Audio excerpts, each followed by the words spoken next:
Welcome to our legendary car series on the Shertanzi channel. Some machines, they aren't just objects. They really feel like time capsules.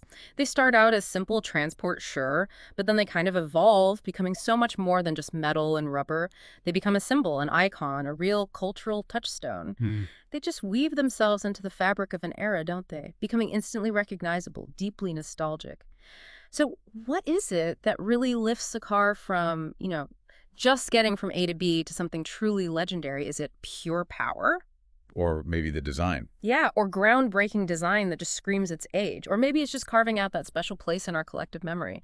Today, we're diving deep into a vehicle that, well, arguably embodies all of those qualities. Mhm. The beloved Chevrolet Bel Air. Ah, classic. Definitely. And we're focusing specifically on those pivotal years, 1955 to 1957, affectionately known as the Tri-Fives.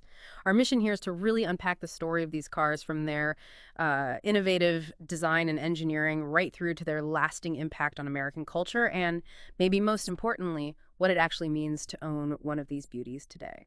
What's really fascinating here is how these specific models didn't just sell well back then. They sparked this passion that, honestly, decades later is still burning really brightly, even now with everything else on the road. Absolutely. And to really get that passion, we kind of need to rewind back to the early 50s. Chevrolet was in a tough spot then, actually trailing competitors like Ford. Right, Ford had newer designs out already. Exactly. Chevy was still selling cars with designs rooted way back in 1941, sharing a lot of pre-war mechanicals, so the stakes were incredibly high for their next big release.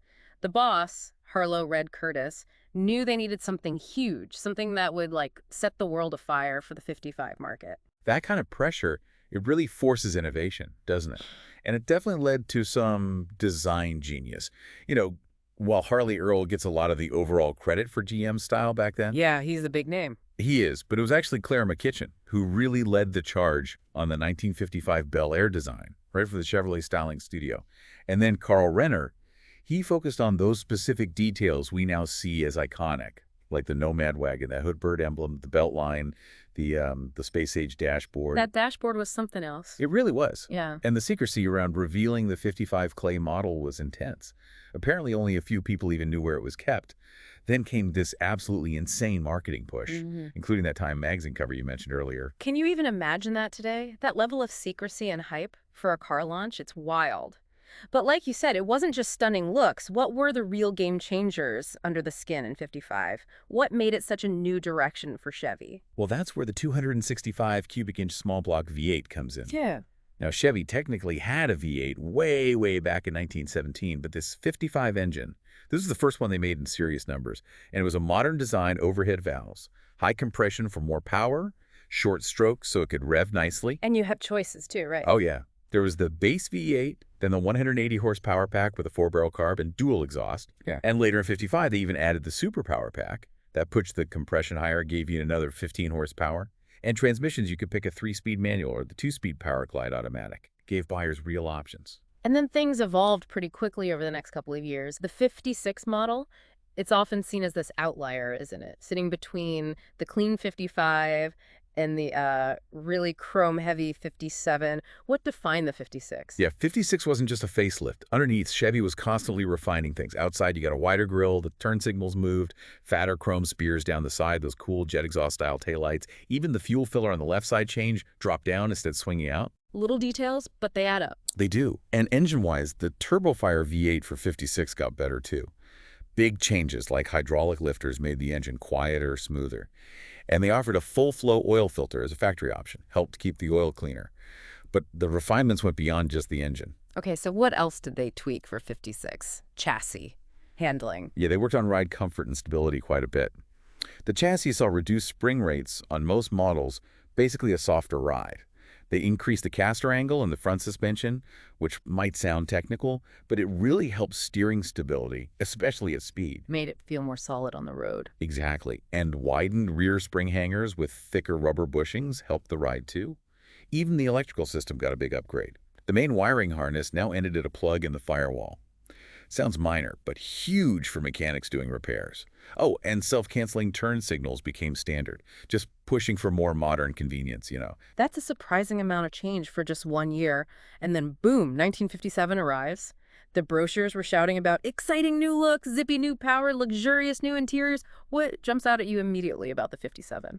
Oh, the 57 is pure 50s automotive theater.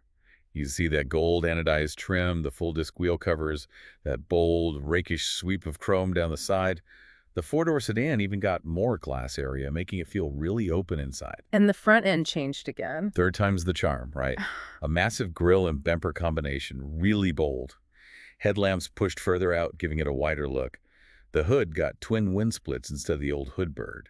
Yeah. On the back, well, those taillights became the absolute classic fin with afterburner design, instantly recognizable. Plus, they introduced a new automatic, the revolutionary Turboglide. And it wasn't just looking good on Main Street. All this design and engineering muscle, it was about to explode onto the racetrack and really cement the Bel Air's legend, wasn't it? Tell us about NASCAR. This is where that Ford versus Chevy battle really caught fire on the NASCAR circuit, a rivalry that's, well, still going strong today. In '57 alone, Chevrolet dominated, winning 21 races.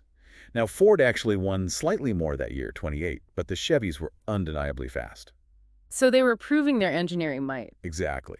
Drivers like Buck Baker, he won 10 races in a Chevy that year. Jack Smith won 4. It showed these weren't just pretty cars, they were serious performance machines. It became about proving who built the better, faster car. It's so clear the impact went way beyond the track. These cars just became part of the American spirit in the mid to late 50s. You look back, it feels like those golden times between the wars, post-war boom. And the Bel Air was right there, a symbol of it all. In connecting that to the bigger picture, you see how popular culture just grabbed onto the Bel Air and cemented its legend. I mean, James Bond driving a '57 convertible in Dr. No, that's pretty cool. Right. Instant global cred. Yeah. And then the 55s and two-lane blacktop and, of course, American Graffiti. Think about it. When American Graffiti came out, those cars were only about 18 years old, but they already felt timeless, iconic. And TV shows, too, like Happy Days. Exactly. Happy Days and influential magazine builds like PHR's Project X. Yeah. They just kept reinforcing the image.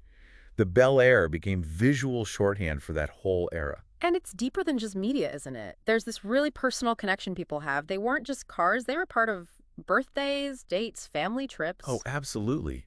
The stories you hear are incredible. Like someone buying a '57 two-door hardtop for, get this, $175 back in the '70s. $175. Unbelievable. I know. Or the story of the guy whose '55 four-door led him to meet his wife, and then years later they poured a fortune into restoring it together.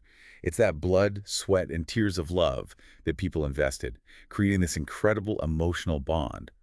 It explains that powerful nostalgia they evoke. Okay, so we've covered the history, the culture, but let's get practical. Okay. What's the reality if someone wants to bring one of these icons into their life today?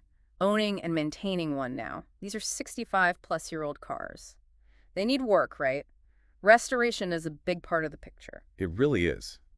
At this age, restoration is almost unavoidable if you want a reliable, good-looking car. You're looking at bodywork, fixing rust, dents, the interior seats, carpets, headliner, all of it probably needs redoing. The engine, well, that's the heart, usually needs a full teardown, cleaning, machining, new parts like pistons, bearings. It's a full rebuild, basically. Often, yes. Yeah. Then there's the whole electrical system, suspension, brakes, especially brakes. You want those updated or perfectly restored for safety. And all that exterior trim, the chrome, emblems, glass. Plus, you absolutely have to check the undercarriage and frame for rust and structural issues. It's comprehensive. Sounds like a huge undertaking. Which leads to the big question. Parts. Are they impossible to find for cars this old? You'd kind of assume so. You would think. But here's the amazing part. Because the demand is so strong, the aftermarket support is incredible.